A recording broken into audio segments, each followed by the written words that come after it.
प्रिय विद्यार्थियों, मध्यकालीन भारत का इतिहास हम पढ़ रहे हैं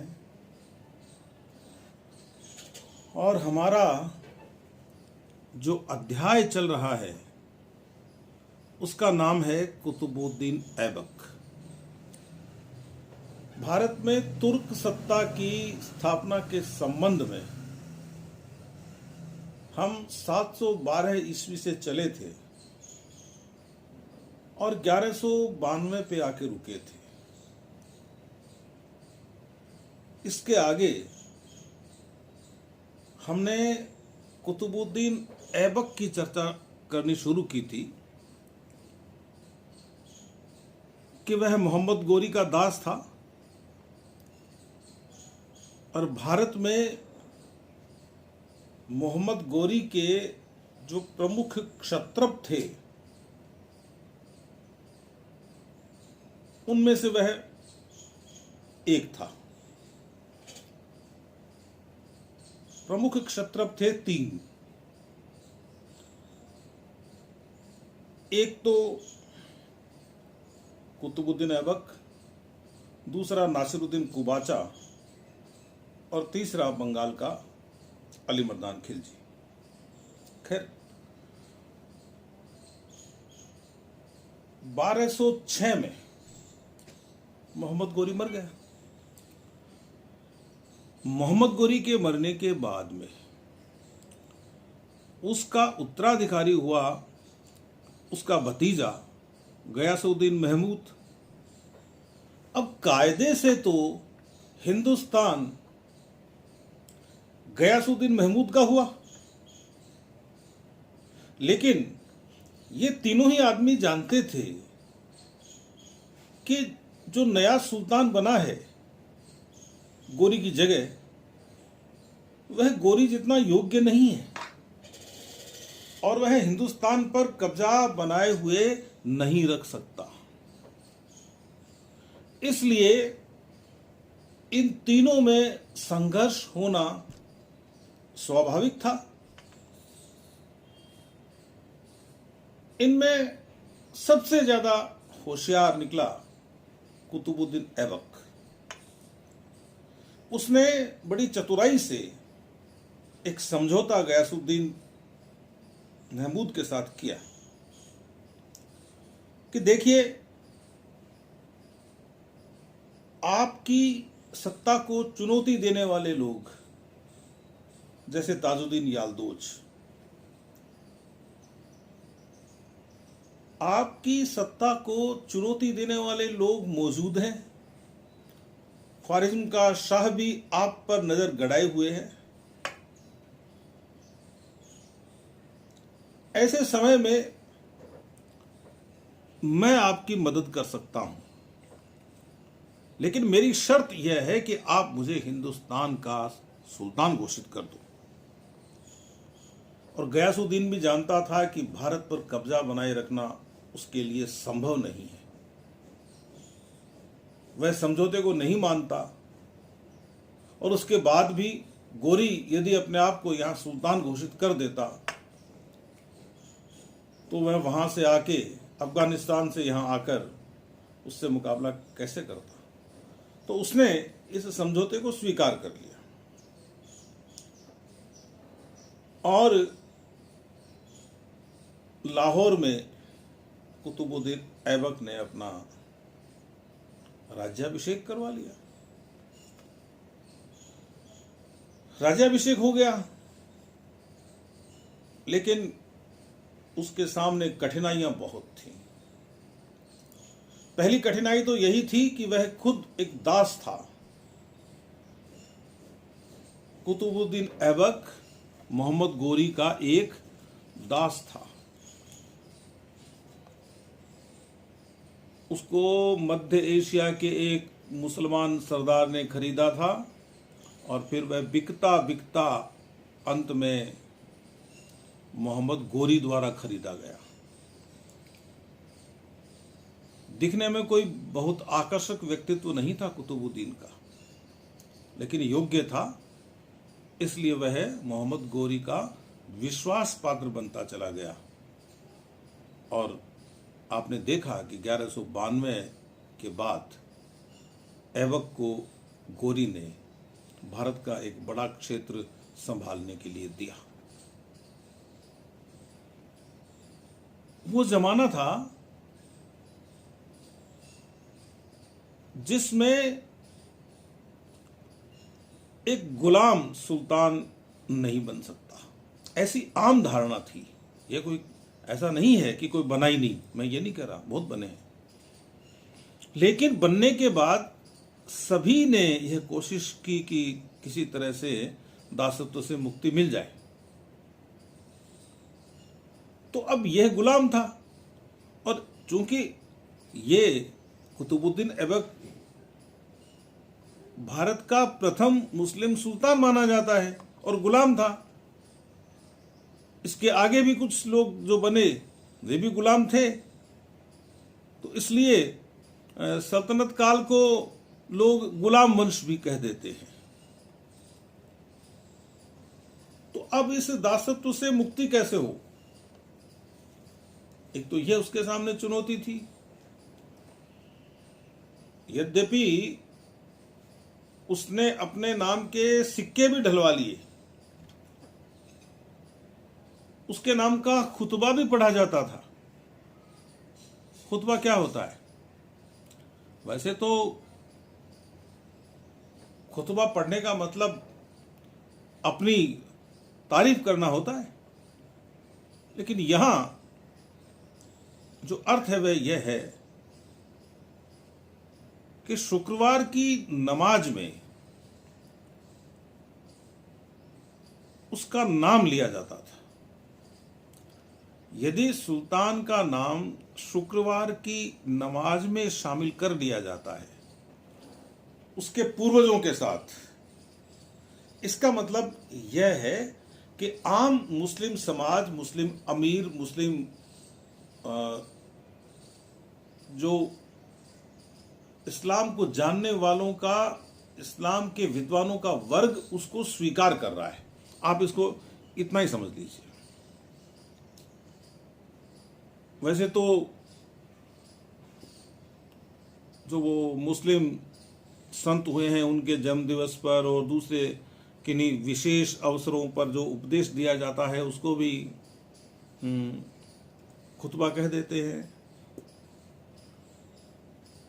अपनी तारीफ करना और अपने पूर्वजों की तारीफ करना, विरोधियों की कमजोरियां बताना भी इसमें होता था। मोहम्मद साहब ने भी पढ़ा था खुतबा, वो अलग विषय है, कभी उसका अवसर होगा तब बताएंगे आपको। फिलहाल मैं ये कह रहा हूं कि इसने सिक्के भी ढलवा लिए, इसने खुतबा भी पढ़वा लिया, लेकिन जो इस्लाम की प्रथा है, मैंने कानून नहीं कहा, उसमें एक सुल्तान गुलाम नहीं हो सकता। भाई जो खुद ही गुलाम है वो दूसरों पर क्या शासन करेगा? दूसरी समस्या थी उत्तरी पश्चिमी सीमा की रक्षा की। ख्वारिज्म के शाह की नजर तो गजनी और गौर पर थी, तो जब गजनी और गौर पर जिसकी नजर होगी, हिंदुस्तान कितना दूर था। फिर ख्वारिज्म के शाह की जो दक्षिण पूर्वी सीमा थी वह भारत से लगती थी, तो भाई खतरा तो था ही। इधर सिंध में और झेलम में, सिंध और झेलम के क्षेत्र में, प्रदेश में खोखर जाति सक्रिय थी। इन खोखरों ने बहुतों को परेशान किया और कहते हैं कि मोहम्मद गोरी को मारने वाले भी खोखर ही थे।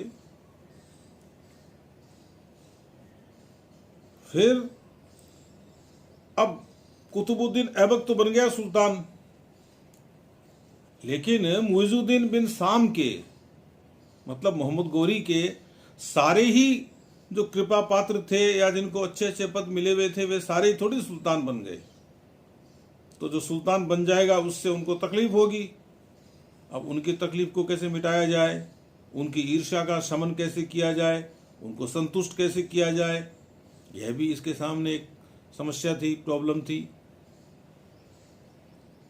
और इसमें जो सबसे जो टेढ़े व्यक्तित्व थे वे दो थे। एक तो मुल्तान और उच्च खा हाकिम नासिरुद्दीन कुबाचा, जिसको कुबेचा भी लिखते हैं, और दूसरा बंगाल का अली मर्दान खां, जो मुस्लिम सरदारों में और जनता में लोकप्रिय भी नहीं था, क्योंकि उसने इख्तियारुद्दीन का वध करके, उसकी हत्या करके, वध शब्द सही नहीं है, हत्या करके और बंगाल की गद्दी ली थी।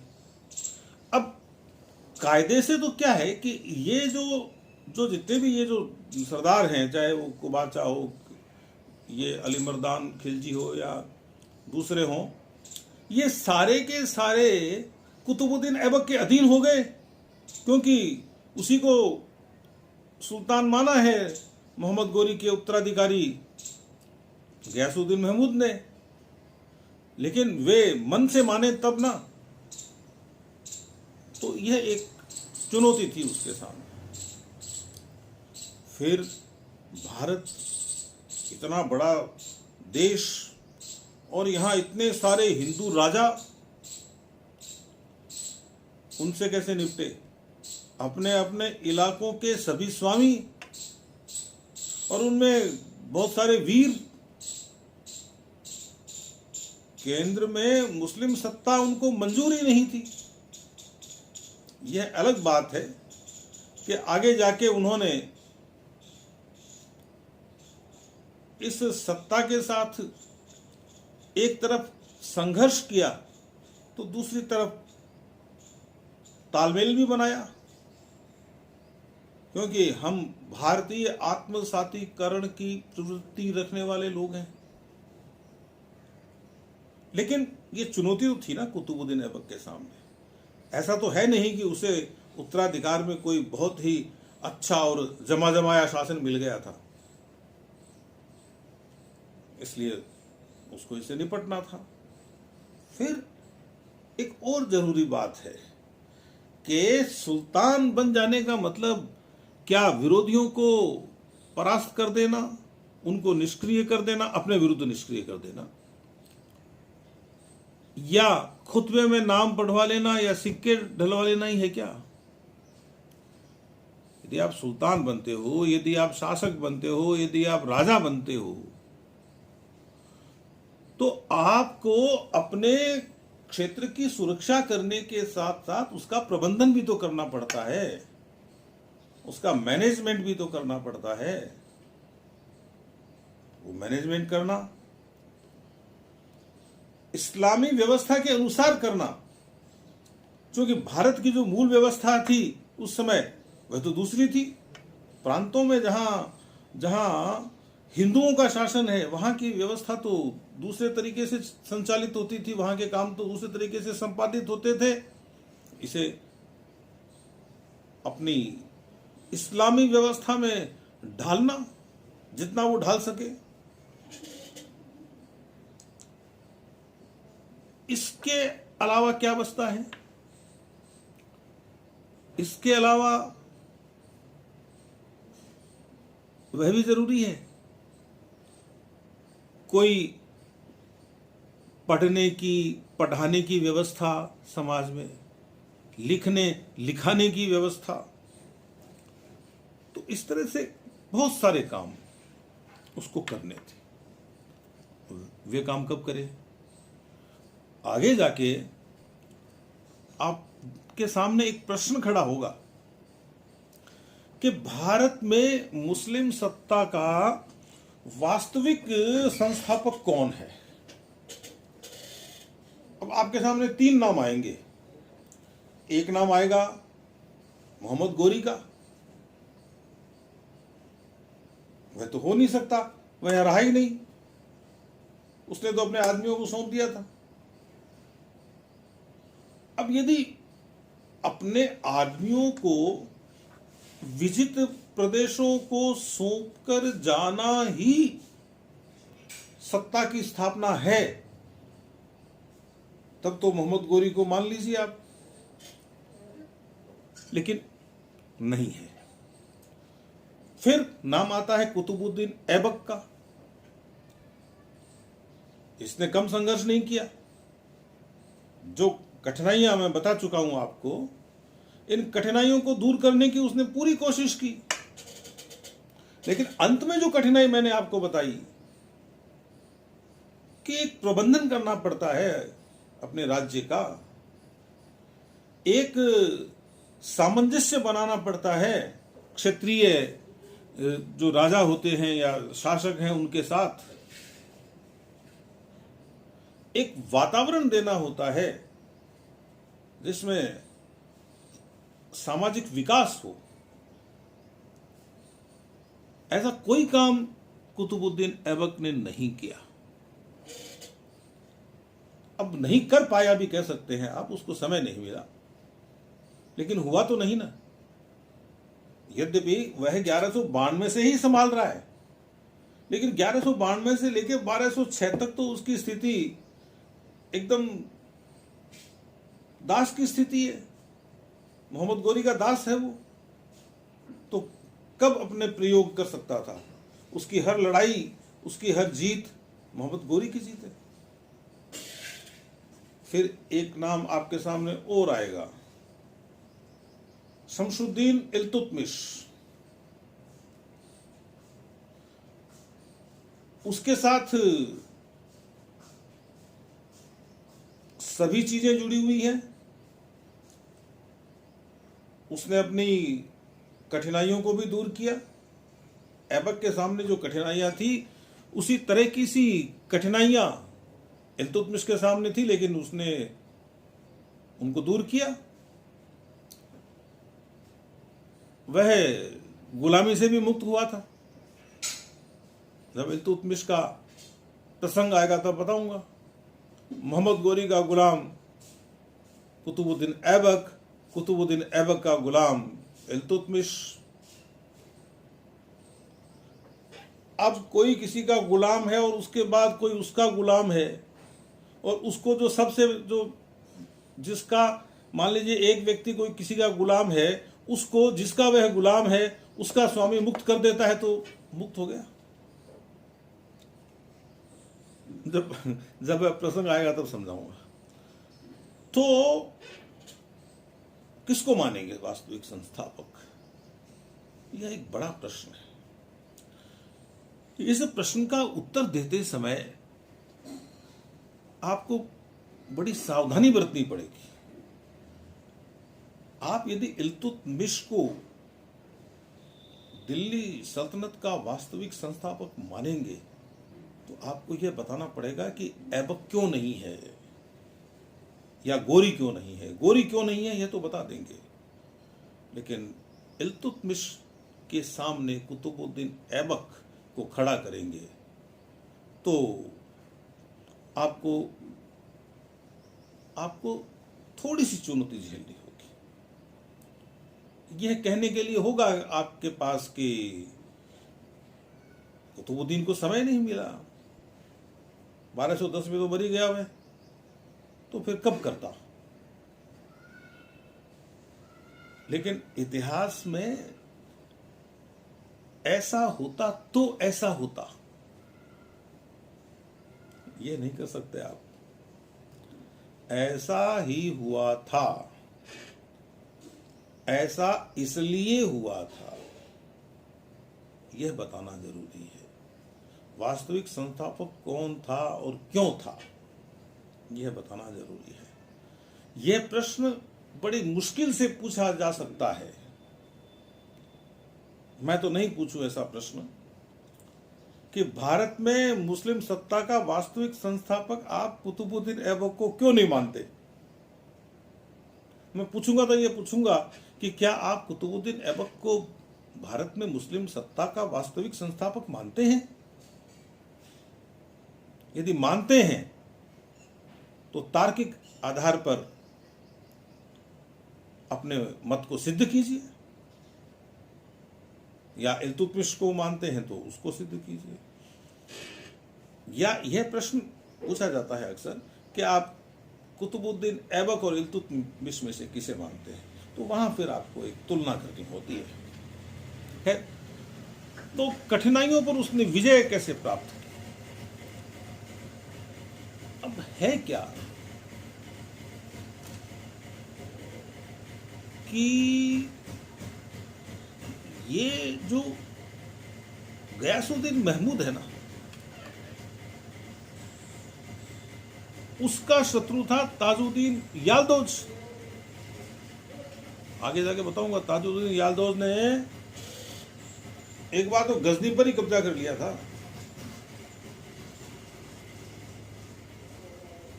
तो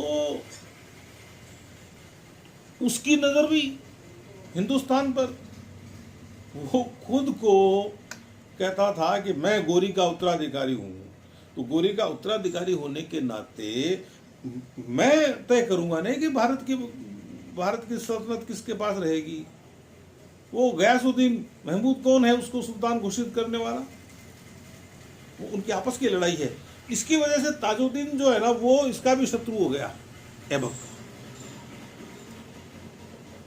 तो उस ताजुद्दीन याल्दोज ने नासिरुद्दीन कुबाचा पर हमला कर दिया, मुल्तान को हथियाने के लिए। इस समय कुबाचा ऐबक के प्रति वफादार था। यद्यपि उसका मन तो बहुत था सुल्तान बनने का, लेकिन अब जो बन गया उसके साथ ही काम करना पड़ेगा, या फिर आपके पास इतनी ताकत हो कि आप उसको हरा सको। तो क्या हुआ कि जो ऐबक है वो मदद करने गया नासिरुद्दीन की। भाई सीधी सी बात है कि नासिरुद्दीन आज ऐबक के अधीन है।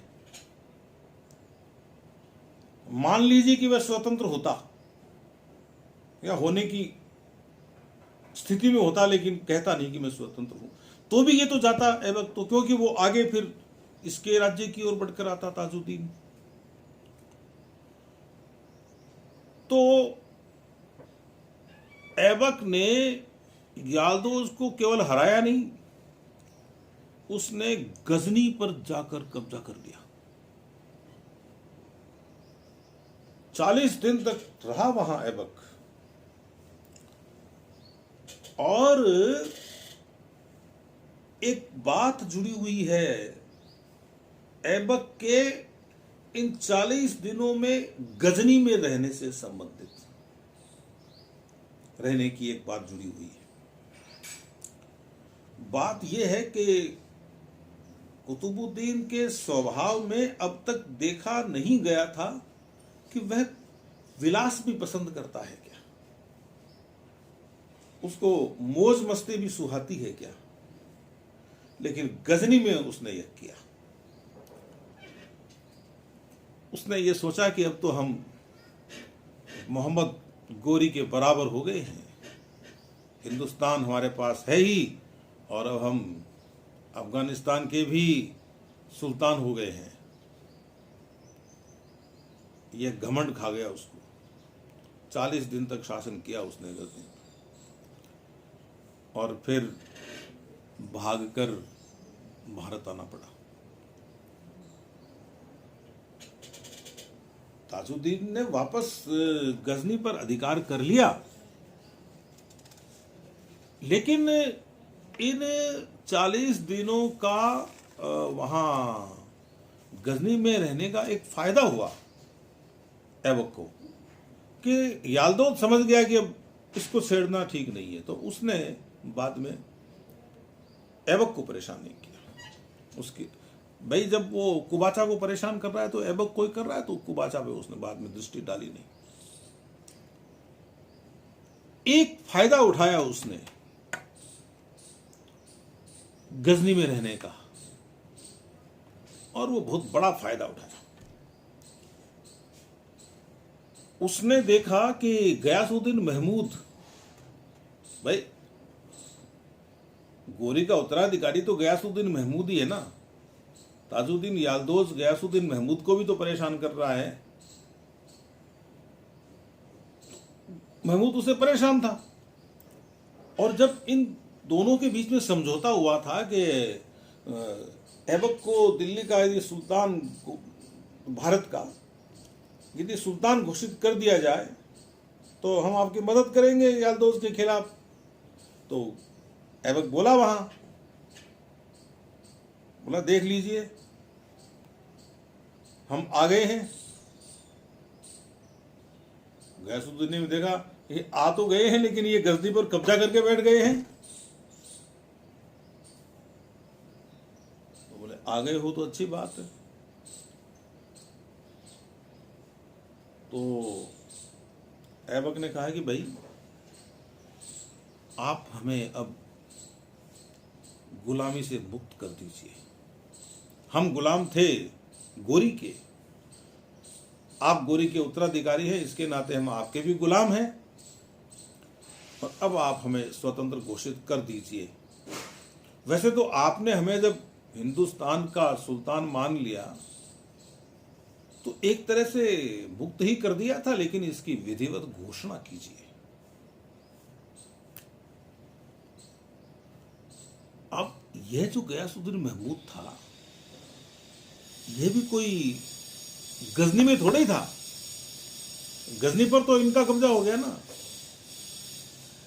कुतुबुद्दीन ऐबक और इसके आदमियों का।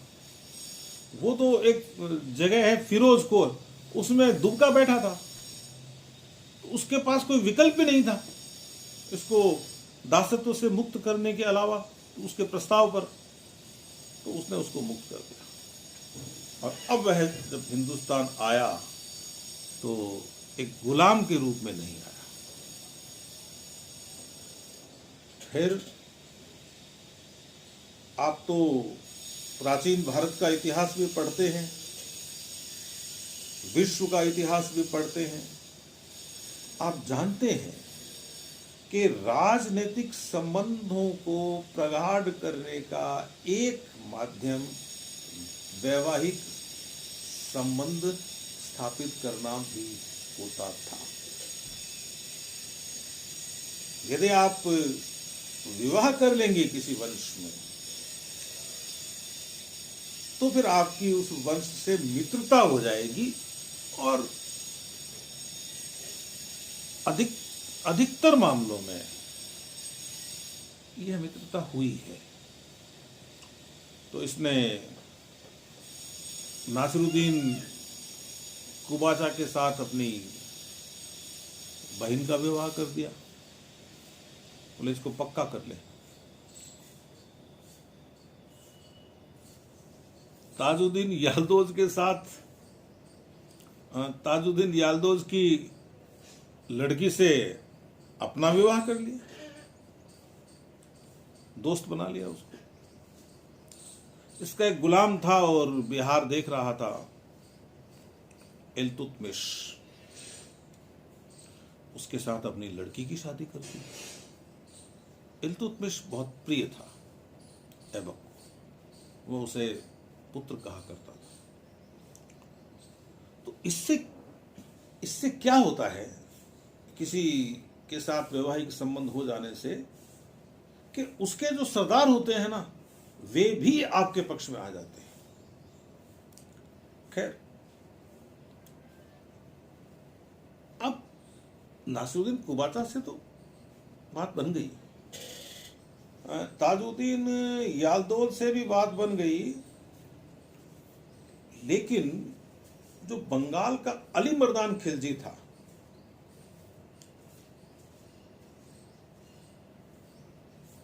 उसके साथ बात बननी थी। अभी दूर पड़ता था वो बंगाल, और वो अली मर्दान जो था उसने इख्तियारुद्दीन को मारकर और बंगाल पर कब्जा किया था। अली मर्दान खान से लोग घृणा करते थे बंगाल में। सरदारों ने पकड़कर उसको जेल में डाल दिया था। और वहाँ मोहम्मद शेरा नामक व्यक्ति को शासक बना दिया। वह जो अली मर्दान था वह किसी तरह से निकल भागा जेल से और कुतुबुद्दीन के पास आया, बोला कि हमें गद्दी से हटा दिया गया है। तो कुतुबुद्दीन ने कहा कि आपने कौन सा भला काम किया था, आपने वहाँ का शासन प्राप्त किया है वह अपने पराक्रम के बूते नहीं किया है, आपने षड्यंत्र के बूते किया है। लेकिन ऐबक ने यह देखा कि यह जो मोहम्मद शेरा है उसके साथ तो उसका कोई ताल्लुक था नहीं, इसलिए बंगाल में तो उसका प्रभाव रहेगा नहीं। क्यों न अली मर्दान के साथ इस तरह का कोई समझौता कर लिया जाए जिससे यह अपना अधीनस्थ बन के रहे और बंगाल में भी हमारा शासन होगा। समझौता हो गया, बोले ठीक है, हम आपको बंगाल का शासक बना देंगे, आप हमारे वफादार रहिएगा, आप टैक्स देते रहना, कर भेजते रहना। बोले ठीक है।